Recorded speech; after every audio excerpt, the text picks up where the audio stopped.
সালমান শাহ হত্যা মামলায় গ্রেফতার অভিনেতা আশরাফুল হক ডনের জামিন আবেদন নামঞ্জুর করেছেন আদালত।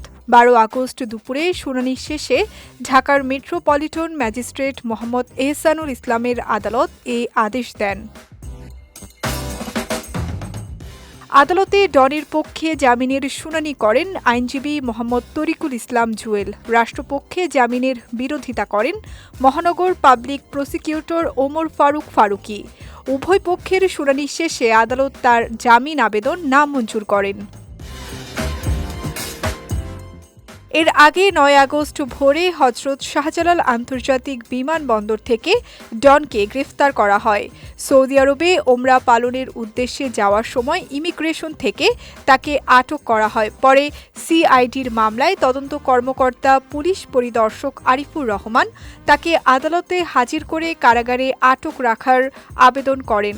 শুনানি শেষে আদালত তাকে কারাগারে পাঠানোর আদেশ দেন। জানা গেছে, সালমান শাহ হত্যা মামলার কারণে ডনের বিদেশ যাত্রায় নিষেধাজ্ঞা ছিল।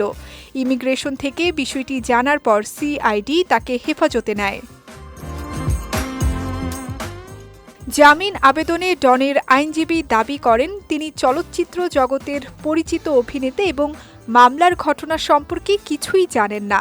তাকে ষড়যন্ত্রমূলকভাবে হয়রানির উদ্দেশ্যে মামলায় জড়ানো হয়েছে।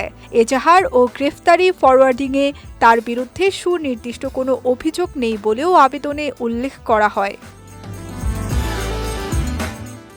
সালমান শাহ ১৯৯৬ সালের ৬ সেপ্টেম্বর রাজধানীর ইস্কাটনের বাসায় মারা যান। শুরুতে তার মৃত্যুকে আত্মহত্যা বলা হলেও পরে এ নিয়ে হত্যা মামলা হয়।